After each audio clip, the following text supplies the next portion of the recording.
Hello everybody and welcome to Storm Reads, and today I'm going to do another currently reading video, and I'm gonna start with like a few books that I just currently finished, and that way you can see what I read, and then we'll get into what I am reading.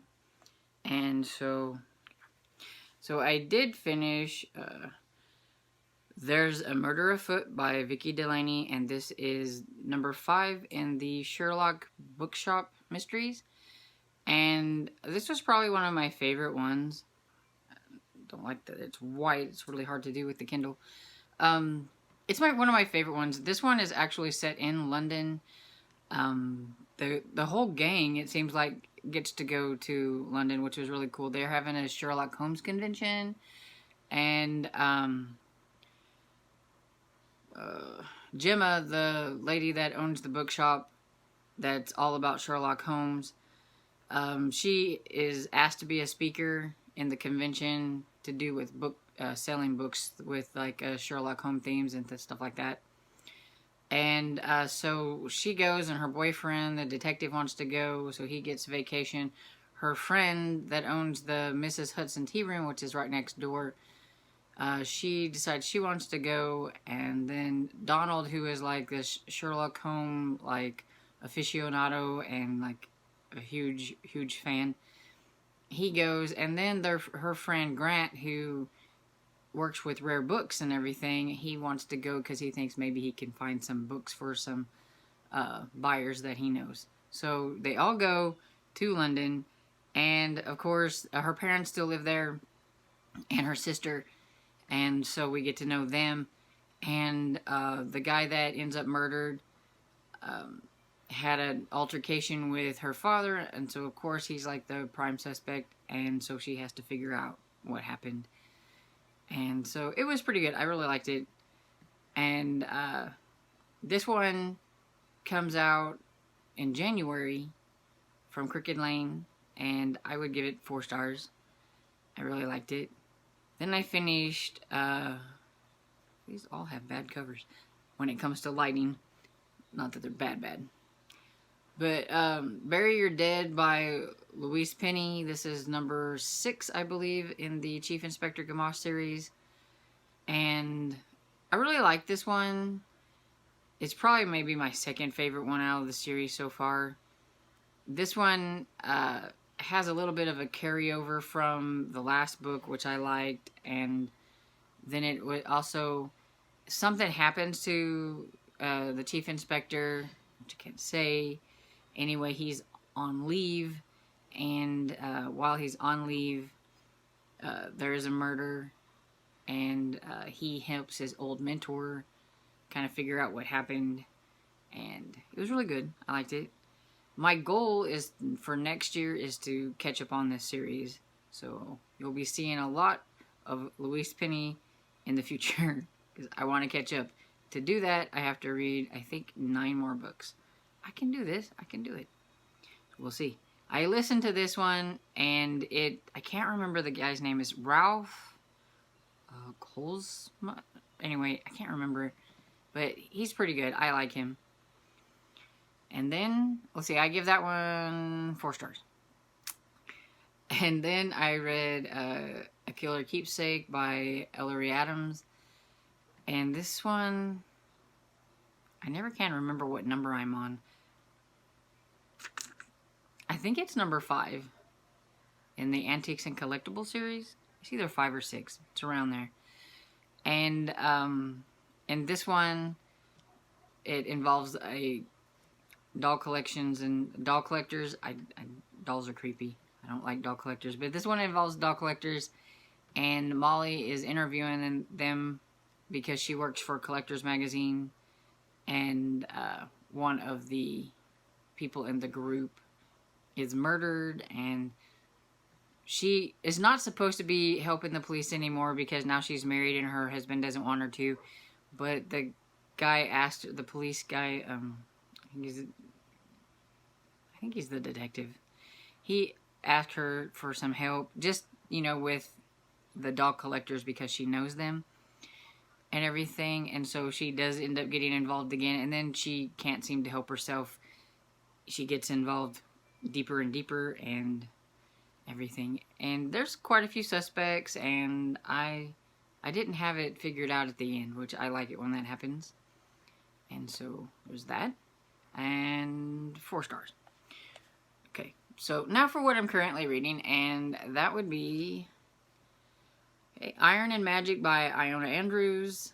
This is the first one in the Iron Covenant series, and not a huge fan of Hugh. If you've ever read the Kate Daniels series, Hugh is a horrible, horrible person. We were reading the Kate Daniels series, and we were told, timeline-wise, this one should go before book number 10 in the Kate Daniels series. So we decided to give it a try. I'm about 48% in, and I'm still not a huge Hugh fan, but I do understand him a lot more. Do I like him? No. I still don't like him. I like Alara, the white-headed white warlock. And this is, it's a marriage of convenience and alliance. And it's also, I'm sure it's going to turn to be like a hate to love type of thing. They very much despise each other and try really hard to insult each other as much as possible and to do things that the other one's not going to like. Which is kind of fun, but at the same time, I'm kind of wondering if they're ever going to actually like each other. But there are some fun things in it, and I'm being really loose with this because I can't really say a whole lot, especially if you've not read the Kate Daniels series, and I don't want to give anything away about Hugh or anything.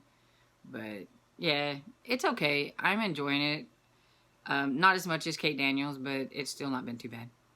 Next up, I am reading Casper Talk and the Everdark Wings. It's the first in the Unmapped Chronicle by Abby Elphinstone. One of these days I'll get that. But yeah, this one is kind of a little action-adventure fantasy series. And it involves Casper Talk. And I don't know if he's necessarily OCD, but he needs things in an orderly fashion. He needs things to be by times tables and things like that. He makes lists and all that kind of things. So he's a little OCD, but maybe not like completely. But he's kind of allergic to adventure and things like that. He just likes a nice quiet life. And he was hiding from a bully.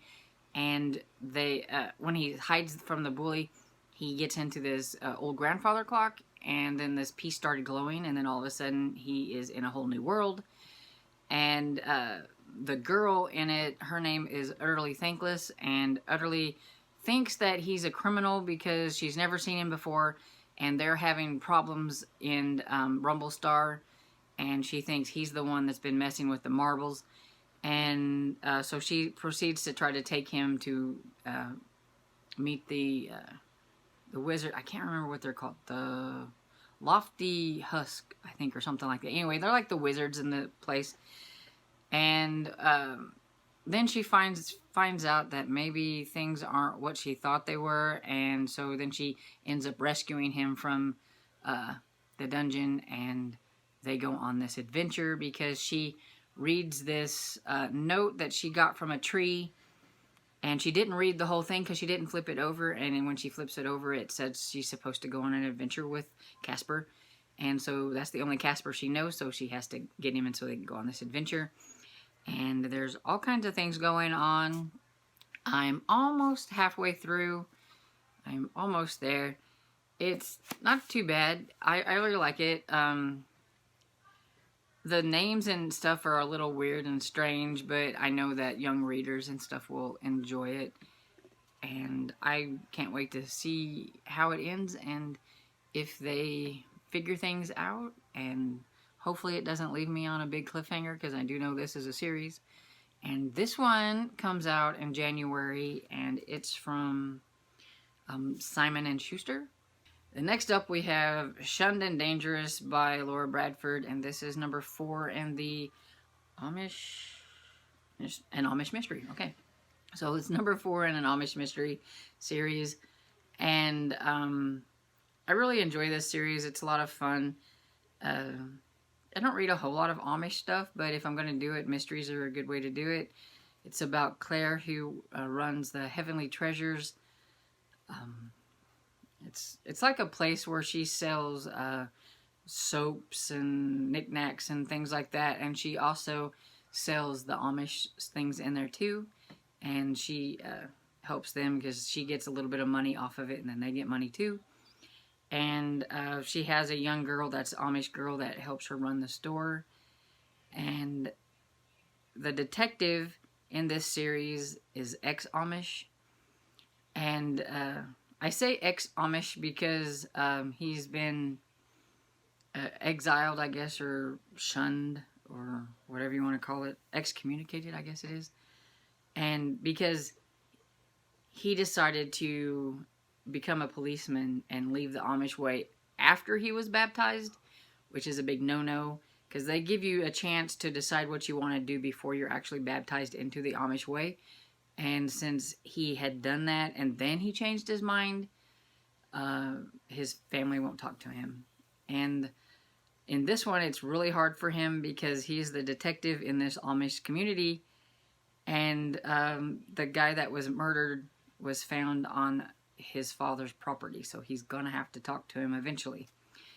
And Claire usually helps him with that kind of stuff, talking to the Amish that won't talk to him and everything. And I haven't gotten very far. I am 68 pages in, but it's a fairly quick read. I just haven't really had a lot of chance to read on this one, but I like it, and we'll see. And then I'm also working on The Stand by Stephen King. Yes, we've seen this one on here, and we'll see it multiple times. I have to get to this section here by the end of the month. Me and my friend are buddy reading it, and we're taking it in thirds, and so that'll be where we have to get. And I haven't read a whole lot on it. I'm on 420, and I think I was on 400, so I've only read about 20 pages. But I am working on it. And I'm also listening to Cold Days by Jim Butcher. It's number 14 in the Dresden File Mysteries, and it's my goal to finish that one, and Skin Games, which I have both of them on audio this month, so I can have that series all caught up. And if I remember, I'll put a picture here. But I can't say a whole lot about it because there's been a lot of things that have happened, and the spoilers, I don't want to spoil anything. But it's took a turn since the one called Changes, and things have kind of took a little bit of a turn, and I'm not sure if I like it or not yet. We'll just have to see. This one is almost 19 hours long, so it's probably one of the longest ones of the series, and so I'm only about 3 hours in, so we have a ways to go to see if I'm liking this change in the direction that the author decided to take this series or not. I do want to get caught up because if it doesn't change, in April they're coming out with another one, and it's been a while. I think I saw that it Skin Games, which is number 15, came out in 2014, so it's been quite a while. So I thought it was actually over, but then I saw that there's going to be another one coming out, so I want to get caught up so I can get to that one. And that's everything that I am currently reading. So what's up next? Once I get finished with some of those and I get a chance, I would like to start. I've got all these white covers. I would like to get to Snowball by Gregory Bastinelli. And this is a horror from Flame Tree Press. It comes out in January as well. And trying to get to most of my January reads so that I can stay caught up. We'll see how that goes. I usually get way behind. So we're trying to do that. And this is a horror. And my friend just read it, and she said it was really good. And so I can't wait to get to it because I'm hoping I like it. If I do get to those, I would like to get to Murder at the Kensington Palace by Andrea Penrose. It's a historical mystery. I really like the first two in this series, so this is number 3, and it's kind of in the vein. If you like the Veronica Speedwell mysteries, I think you would like this. Rexford is a Lord, and Sloane is a female artist who, when they first met, she was doing satire type things about pictures about his goings-ons, and he didn't like it, and he thought it was a guy who was doing it, and then he finds out it's a girl. It's a lady, and they end up solving mysteries together, and so it's kind of fun. But yeah, that's it.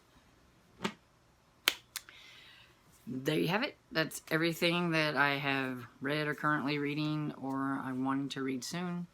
And I hope you liked this video, and if you did, give it a thumbs up and subscribe. And I'll see you all in the next video.